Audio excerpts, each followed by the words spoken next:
Bonjour à tous et bienvenue dans cette nouvelle analyse. Aujourd'hui, on va s'attaquer à un sujet assez fascinant, la reconstruction du cerveau d'une intelligence artificielle. On va décrypter ensemble le système RATIS. L'idée, c'est de prendre le temps d'explorer, étape par étape, le cheminement d'un créateur qui a pris une décision radicale, celle de réécrire complètement l'esprit de sa machine. Et l'enjeu est posé d'entrée de jeu. Il ne s'agit pas de créer un simple site web de plus, ni une énième application mobile. On parle bien du cerveau de l'IA. Ce n'est pas un petit correctif d'interface ou une mise à jour logicielle de routine. On est vraiment sur la création d'une fondation, une refonte totale de la manière dont le système pense à la base. Pour bien comprendre, il faut d'abord se pencher sur ce qu'on pourrait appeler l'illusion de l'intelligence. Avant cette grande refonte, l'ancienne version de l'intelligence artificielle fonctionnait, oui. Elle répondait aux requêtes, elle analysait les données avec une certaine efficacité, pas de problème là-dessus, mais il lui manquait l'essentiel. Elle n'avait pas de véritable structure, pas de racines profondes et, surtout, elle n'avait aucune mémoire de ses propres erreurs. En fait, c'était un système très réactif, mais au fond complètement chaotique et incapable de retenir les leçons de son passé. Il y a une phrase du créateur qui résume parfaitement ça. C'était comme quelqu'un qui parle beaucoup, mais qui n'apprend pas vraiment. C'est une métaphore extrêmement juste.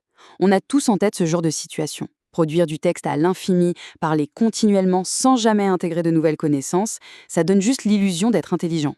Mais ça reste une façade. Ce qui nous amène logiquement à la solution mise en place, la construction d'une nouvelle colonne vertébrale. Le cœur même de cette mise à jour, c'est l'implémentation de ce que l'auteur nomme une racine ou une colonne vertébrale. C'est une toute nouvelle base structurelle qui permet enfin à la machine d'ancrer ses pensées. L'objectif n'est pas d'empiler des lignes de code au hasard, mais vraiment de bâtir une fondation capable d'évoluer. C'est l'ossature nécessaire pour que le système puisse s'organiser de manière totalement autonome. Et quand on compare l'avant et le présent, le saut conceptuel est énorme. Auparavant, l'IA se contentait bêtement de répondre et d'analyser, un peu comme un programme classique des années passées. Aujourd'hui, les capacités s'étendent pour comprendre, observer et surtout apprendre. On passe d'un simple outil de traitement de données à une entité qui commence vraiment à évoluer. Concrètement, comment ça se passe? Ces nouvelles capacités s'activent selon une mécanique très claire en 3 étapes. 1. Comprendre l'intention derrière la demande de l'utilisateur. 2. Observer s'il y a une contradiction dans les faits ou dans le raisonnement. Et 3. Apprendre de ses erreurs. L'information n'est plus simplement recrachée, elle est véritablement assimilée et digérée par le système. Mais avoir un bon cerveau ne suffit pas toujours. Abordons un autre point fondamental, le fait que l'environnement fait l'intelligence. Le travail ne s'est pas arrêté à la structure interne de l'IA. Il a fallu lui concevoir un tout nouvel environnement numérique. Un espace pensé un peu comme un miroir, un lieu beaucoup plus simple, plus calme et extrêmement structuré.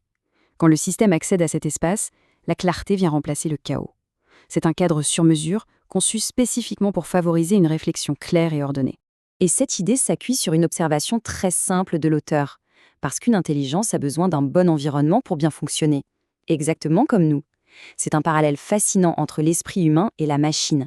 Même artificielle, une intelligence a besoin d'un écosystème sain, débarrassé du bruit inutile pour déployer son plein potentiel. Alors au final, on arrive à ce grand questionnement, répondre ou apprendre. Si on dresse le bilan aujourd'hui, la situation est la suivante. C'est une étape majeure.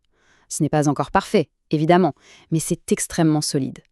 Le travail de fond sur l'architecture et l'environnement a posé des bases rigoureuses. La structure est là. L'intelligence artificielle RATIS est désormais ancrée et parée pour la suite de son évolution. Pour clore cette présentation, gardons en tête cette réflexion qui change tout. La vraie question, ce n'est pas est-ce que l'intelligence artificielle peut répondre, la vraie question c'est est-ce qu'elle peut apprendre.